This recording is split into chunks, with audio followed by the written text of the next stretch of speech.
Hi everyone, welcome to my YouTube channel. I'm Casey and I love talking about smelling good and feeling good. Now, if you're new to my channel, I just want to say thank you so much for visiting here. I hope I serve you well. Secondly, if you're not new here, this is your second, third, fourth time, please subscribe and like. I am a desperate girl here. I'm a desperate girl. Please show me you love me. Somewhere along the line, I've reached about 100 videos uploaded, so I'm really proud of that. Anyways, enough of this yapping. I am here to talk about the Brazilian, not the Brazilian tobacco, but the tobacco line by Ibraheem AlQurashi. This is a fragrance collection that I've been dying to try. I am tempted to buy this 20 ml set of all of them, just so I can enjoy them and actually wear them and just have a whole phase of those fragrances. I don't know if you heard what I thought I said, but I'm not going to repeat it. Anyway, yeah, so I have here some fragrances. I have Spanish tobacco, French tobacco, Brazilian tobacco, and Mexican tobacco. Okay, so shall we start with the first one, which is Brazilian tobacco. Now, I have done a first fragrance smell of this fragrance. I believe I've had it in my collection for a little bit. And so this opens up with some pink pepper, some red chili, and some bergamot and lavender. And then in the middle notes, you get this tobacco and oud and cedarwood and cherry type vibe. And then in the base notes, you have some leather, patchouli, and vetiver. Now, I have to really say that this is a pink pepper, red chili fragrance in the opening. That red chili note is so beautiful and hyper realistic that I actually really enjoy it. That is a surprise. I've never smelled chili pepper in a fragrance, and this I love. Now, already you might look at these notes and already think, oh my god, this is a masculine leaning fragrance. I have to say, it does have the barbershop type vibe, but it's not, it's not unenjoyable for people who, it's just a little bit on the edge, you know what I mean? It does have that lavender note. For me, I don't tend to love lavender. It really makes me think of barbershop fragrance notes. And the oud and vetiver and patchouli is not helping the case. Even though I do love oud, patchouli, vetiver, these together and the lavender just give it too much of a barbershop kind of fragrance note. So it's not something I would feel comfortable wearing immediately. Now, I have to say that this fragrance is being said, it smells very close to Haltane and Oud for Greatness. Now, I do have some renditions of Haltane in my collection. I do have, what is it? I have the exclusive Oud malt whiskey, if I'm not wrong. Oud malt. It's kind of close, but this really takes on its own personality. Now, even though I said it just gives off this bit of lavender kind of notes, but that is really just in the opening. As it starts to settle down, it settles down to this beautiful oud smooth note that we love from the Haltane Oud for Greatness line. Now, I have smelled Haltane. To me, it comes off a little bit sharper, and Oud for Greatness comes off a little bit sweet sugary, right? This comes really close to the one that I have, malt whiskey, which kind of plays ball and kind of wants to please everyone, and that's something I love out of this DNA. This is a DNA that you would feel cozy and enjoy. That chili pepper immediately kind of dissipates, and then you get this beautiful, you do get that tobacco note, but you actually kind of have to go searching for it. But what you really smell here is this leather and oud. And I definitely feel there's a lot of missing notes in this. It almost smells like there's some tonka bean in this that's kind of blending this out, but the tonka bean has to be very smooth. It's this is a definite love for me. This is a love. Longevity goes crazy. It is definitely unisex. It definitely won't wear you, though. You do have to love your ouds. It also has this hidden soapy touch that's not in any of the fragrances, that kind of gives it a fresh, I just showered smell. Not a musk kind of smell, but it smells kind of fruity and oh, I just kind of showered and put this on. So you smell clean. Haters. Anyways, as I was saying, it does smell clean, I just showered, but you still really get that DNA from Oud for Greatness. Later, anyways, as I was saying, then it kind of moves away from the oud for greatness notes and kind of move a little bit more into that cleaning notes. Now, I really do feel like these notes that are shown on here are actually not very accurate for me. Yeah, they're not really accurate. There's a lot of missing notes here. I feel like it's actually starting to move. Yes, you can kind of smell that cherry and tobacco a little bit more, but like the oud for greatness kind of vibe is completely gone. Like it's, if anything, it's kind of like a base. So now this just kind of comes off like a cherry tobacco note, kind of like a bit of side effect is coming out. Yeah, of course, with a little bit like kind of like tobacco 01, you know how that fragrance is a little bit like sweeter and juicier and fruitier. That's kind of the level. It's not as dense and as powdery. Is powdery the right word? That texture feel you get out of side effect, it doesn't have that. It kind of has like a more juicy, watery kind of like fragrance. Like this is a love. This is a love for me. Like I'm really surprised that I love this fragrance. Now let's try the next one, which is Mexican tobacco. Mexican tobacco is clear. It has again some tobacco note, but it opens up with some chocolate, some cedar wood, some cinnamon, some lilac, and then in the base you have some tobacco, some amber, and rose.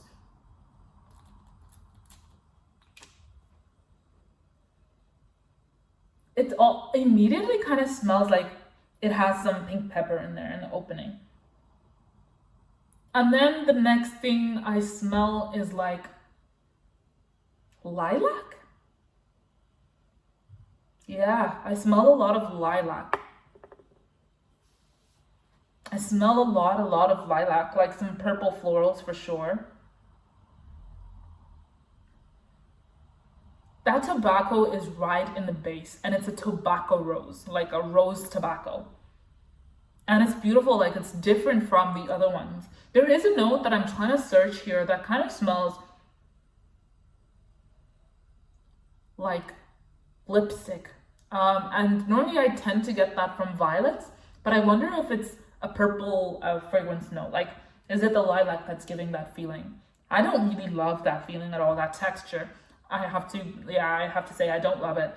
You do get that cinnamon, but it's not a cinnamon forward fragrance. To me, this is a tobacco rose fragrance with a lot of lilac. Though the dark chocolate is something that I'm actually really searching to enjoy in this fragrance, I am struggling to find it. The tobacco here is not like a sweet tobacco, it's an amber tobacco. There is no sweetness to this fragrance. It's more so palatable, definitely rich smelling. It smells like a couple of text brackets. It makes me think of how well crafted Tobaccolor and that line from Dior is. You know how they do their fragrances? They smell like money. They smell like money to me, like old money, because they don't have any polarizing. They smell very French, actually. They smell like French perfumery at its best. And it smells like old money to me because it doesn't really lean too much of anything, but it has these like unique European fragrance notes that are just so, to me, polarizing. Like they don't leave a huge impression, but when you wear it, you can't help but respect the mastery. That's exactly the kind of, yeah, it's makeup-y. It definitely smells like a lot of nothing but everything at the same time. I wouldn't rush to go and purchase this. It definitely leans a little bit more feminine to me just because of that violet note is really coming off like makeup-y. But I do think it's very unisex. Like it's really, really unisex. Like you just need to like love the smell of lipstick. It's kind of making me think of the 80s, the 70s. Is it? I just am throwing around years. But it kind of makes me think of that. And I wouldn't rush to buy this, but if I was to create a collection and this fragrance happened to be in that collection, it would be a well-served purpose in my collection. I probably wouldn't be reaching to find another DNA like this, so it'll be unique enough. I definitely don't feel like the bottle really suits what this fragrance is, so I have to say that. But I do really like it. I really, really, really do like it. I do feel like it is a little bit for an older person. Definitely the age 50 comes into mind, but that means nothing at all. It just makes me think of an older, refined woman. But that doesn't mean that you have to be that to enjoy it. It just is the kind of vibe that this gives me. A lot of people that don't like. I also feel like this is a perfect fragrance to wear in work because I feel like this wouldn't really be polarizing to a lot of people. Like it just kind of is what it is. I just wonder with performance, this line is well known to be like eternal lasting, but it makes me wonder whether these, and also the sillage is supposed to be insane, but to me this feels like it's a fragrance that wears very, very close to the skin. If it has the longevity that I think it does, definitely worth the penny. Okay, next fragrance I believe is French Tobacco. French Tobacco is an interesting fragrance. It kind of has a white bottle, and it opens up with some mandarin and some blood orange, some green apple, some ginger and neroli and cinnamon and tobacco again in the middle notes. And then in the base notes you have this lemongrass, this frankincense, gaiac wood, and some iris. Now the first things that I smell is this mandarin fragrance like rind with some blood orange and some neroli and that lemongrass. All of them are kind of giving this like a multi-layered approach to a citrus green type of fragrance note. It's really interesting. The neroli, because sometimes you have these notes and they kind of want to reach the more lemon citrus kind of vibe, but this leans more as a citrus green kind of note. And I really love how multi-layered and well-crafted that note is. It really doesn't come off like you can separate the notes at all. They all just come together. And I'm a big lover. I have big memories with lemongrass. I used to like rub them on, whenever I got bitten by mosquitoes or wasps or whatever, yeah. And also, they're really great for in your tea when you're having a robois tea and you put some lemongrass in there. Beautiful, beautiful. I have some beautiful memories with that note, lemongrass, and it's beautiful to experience it in this fragrance because it's nostalgic, but not hyper realistic. It's just, you can kind of get whiffs of memories and like things that remind you, like sometimes neroli notes can be really distinctive in fragrances, so it might kind of come in a rush and make you think of a fragrance note that's like a fragrance that's particular, but it doesn't smell like that at all. I really love that. These fragrances are so well crafted. These is probably becoming one of my favorite houses next year. I definitely see myself purchasing that set now that I am smelling a lot more of these. It also has some spices. I'm smelling spices that I think is coming from the ginger and the frankincense together, but to me, it's kind of making me think of cumin and like Indian food, like or it's not black pepper. There's these balls that are spicy, and if you bite them, I had them. Is it cardamom? No, there's something in this that's making me think of that Indian food. Don't know what it is. It's a spice for sure, but it's not noted here, and I think it's coming from the smell of frankincense, lemongrass, cinnamon, and ginger being mixed together. I think that's where I'm getting that note. Oh my God, this fragrance. Whew, guys. Hit. Yes. The tobacco note is not even strong in this fragrance. If anything, I would call it like a woody ginger lemongrass fragrance. 10 out of 10. Unisex. A lot of ages can wear this. It just smells rich. So, yeah. The iris is kind of there, but it's not like, if you don't like iris, you probably will like this. I think if you don't like blood orange, lemongrass, ginger, neroli, you definitely won't like this. But if you do like those notes and you love like something like neroli, portofino, or you love something like Sintra, or you love like Melody de Orientica or Flora de Orientica, you definitely would love this. I also feel like if you love Oolong Cha by Nishani, this is definitely might be in your alley. Like it just is, it almost feels like it's missing a tea note even, but I'm not crazy about tea notes. So 10 out of 10. 10 out of 10. Love. Okay, last fragrance here is Spanish Tobacco. Whoa, I can't believe we've made it this far. This is the last one I have in the collection. Maybe this one is the one that I thought I didn't like and had been in my collection for a while, but let's try it out. Maybe sometimes your nose changes, so you never really know anyway. It opens up with some aquatic notes, some tonka beans, some saffron. Then you have some coca and amber and tobacco, and then you have some iris and woody notes. there is a note that's missing here. I think that aquatic note is like a super realistic sea note. And sometimes sea notes can come off as being like full of ambroxan and like metallic sometimes, whatever way they're brought out in fragrances. But this is like a very marine kind of aquatic note. And it kind of has a salty touch in there, but it still remains, oh my God. I love this fragrance. This note is really making me think of, I recently went on a trip to the Maldives. That sea note is making me think, like that aquatic note is bringing me straight there. I can't smell anything else but that sea note. There is coca, and I feel like the coca is adding like this, like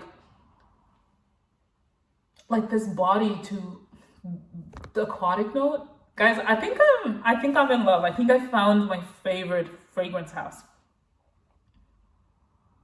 Yeah, that's the coca is kind of coming out, and it's kind of paired with that tonka, but they're not heavy. This is really led by a sea marine note. And you know, who might not like this fragrance? I feel like if you love sweet fragrances, this, yeah, it's not up your alley. I feel like if you don't love aquatic notes, this might not be your favorite. But I do feel like it is kind of like, this sea note is kind of like sweet and salty because it has like the tonka bean and that tonka bean and that coca note that almost kind of wants to make your stomach turn. So I have to say that, but like I love that about this fragrance. Like it's not predictable at all. 10 out of 10, guys. All of these fragrance notes, 10 out of 10. This fragrance though, I will say that though it is like quite unisex, I do feel like young boys could also really enjoy wearing this more than younger girls for sure. But it is very unisex in saying that, like, you just have to love a little bit of a salty tonka bean sea note. And I know that's so strange to imagine, but yeah, it really smells like you're by the sea in the Maldives. Like that, I haven't had anything else. Like I've been to multiple seas, none of them are making me think of this. Maybe it's the mix of the sand and the smell of coconuts, like the association with coconuts. Now, it doesn't have a coconut note, but I think it's that creamy tonka bean notes that's kind of giving me that association in my head, if that helps. I don't know. Anyways, I hope I've been useful, guys. I love this house. Definitely a surprise for me. This was very much first impressions. These are supposed to be long lasting. So for me, I definitely will probably try out bigger bottles next year. But yes, love, love, love, love. Until next time. Bye, guys.